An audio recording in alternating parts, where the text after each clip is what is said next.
We've already reviewed the all-new Honda City, but that was the entry-level E variant.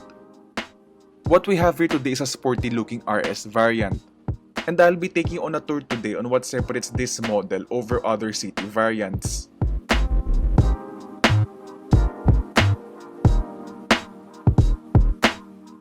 Immediately apparent are its sharper looks. There's a new front bumper, sportier black grille, full LED headlights, two-tone 16-inch alloy wheels, and a sportier rear bumper.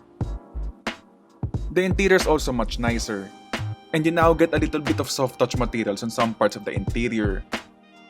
Some of this car's upgrades include automatic climate control, synthetic leather and suede seats, 8-speaker audio system, rear aircon vents, rear power outlets, cruise control, 6 airbags, multi-angle reverse camera, and smart entry, though all variants come with push-button start.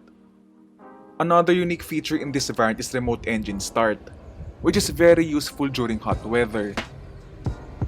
Apart from these added features, everything else in the Honda City RS is the same across all other variants, which means you get a spacious interior and this 1.5-liter dual overhead cam i-VTEC gasoline engine, which produces 121 horsepower and 148 Nm of torque. And it's of course mated to a CVT.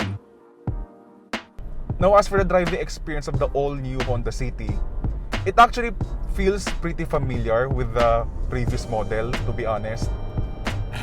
Narinig yung CVT droning na yun no?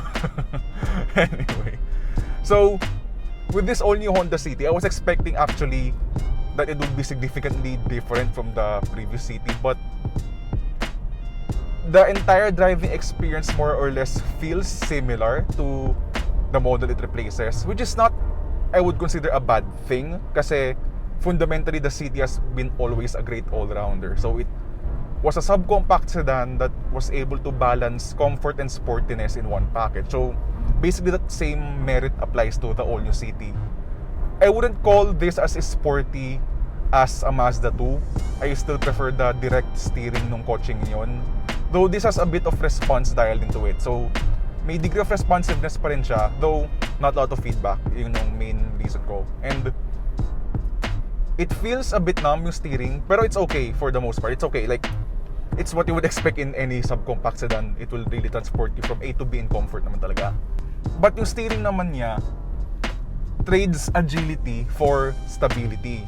So whereas yung Mazda 2 steering feels really reactive, it feels nimble and light, itong sa Honda City tends to feel like a big car. But that's not to a negative for me. Hindi siya negative kasi ang ibig sabihin to, kapag let's say nasa highway ka, the car feels stable, hindi ka masyadong nag-a-apply na steering corrections as you go through a straight road. But there's still a degree of responsiveness sa steering niya na kapag let's say if you're going through a winding country road, yung mga winding roads na yan, the car still feels reasonably responsive pag lumiligo ka. And then as for the ride, the handling aspect of the car, body roll is well controlled, but there's a bit of roll lang onti compared to a Mazda 2. Mas may body roll siya, but not too dramatic. It's a balance again. It's basically a balance between comfort and sport then. But my favorite part sa Honda City is its ride quality. Ang ganda ng ride quality niya. It irons out the bumps really well. There's none of the floatiness. Wala ka nung jittery din sa suspension niya. It feels well tuned yung suspension niya for both handling and comfort. As for the brakes, the usual, the brakes are there to provide stopping power. It feels okay. I mean, there's nothing special to report about the brakes. And then, now that Honda decided to switch to a DOHC, a dual overhead cam engine, mas maganda ngayon yung hatak niya. Not dramatic, not night and day kind of dramatic, but it's noticeable compared to the previous City. Mas maganda hatak niya, especially in the mid RPM range. Mas maganda yung pull ng torque, ng kanyang torque band. So this makes it a good car for overtaking compared to something like a Toyota Vios.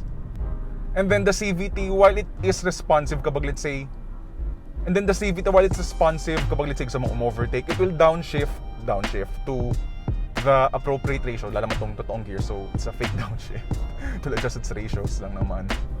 Responsive yung kanyang pag-react. Let's say kung gusto mong overtake, apak ka sa gas, di naman yung pag-apak mo sa gas, it will downshift ng eagerly.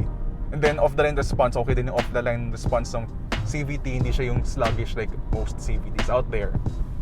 And now we're gonna be entering a highway, which is gonna be a perfect opportunity to check yung kanyang power and refinement, especially that we're gonna merge ngayon sa on-ramp ng Slex. And it's also gonna be a great opportunity to test high-speed stability and refinement.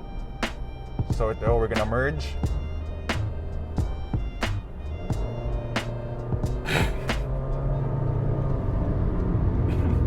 The rubber band feel.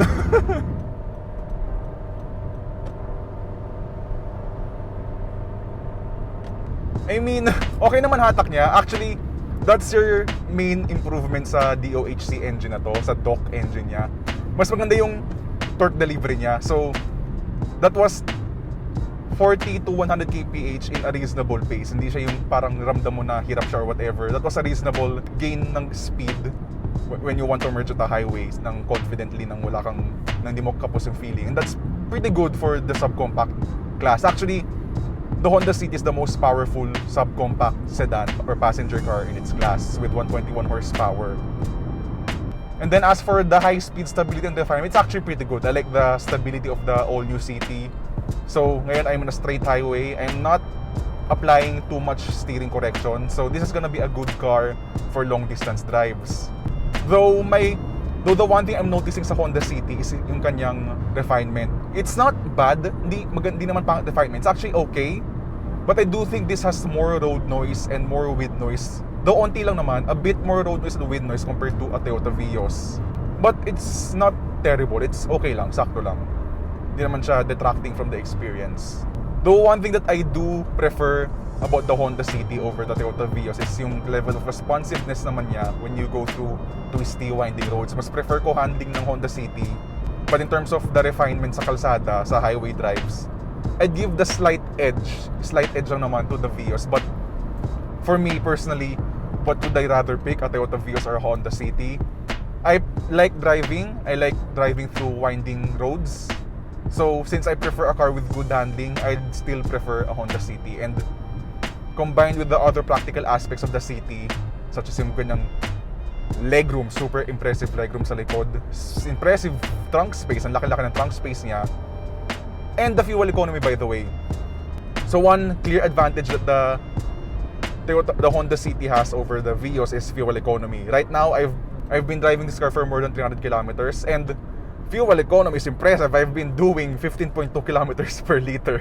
That's amazing, actually. That's an amazing fuel economy figure for a subcompact sedan, which makes the Honda City one of the most fuel-efficient cars that I've ever driven as of late. Though, one thing to consider, I live in Santa Rosa, Laguna. Hindi ako taga Manila. So, I really tend to post higher fuel economy figures compared to other media living in Manila since di mo uso traffic sa lugar namin. But, yun na nga, hindi ko to drive gingerly. I was driving this at my own normal pace. And yet, I still achieved 15.2 kilometers per liter. That's impressive. The Honda City RS is priced at 1,058,000 pesos, along with the 7,000 peso cash deposit due to the DTI safeguard measures. Sure, it's already at the higher end of the subcompact sedan segment, but it also happens to be the most well-equipped and the most spacious among the bunch. Combined with the excellent driving dynamics and fuel-efficient engine, the Honda City is still one of the best subcompact sedans on sale today.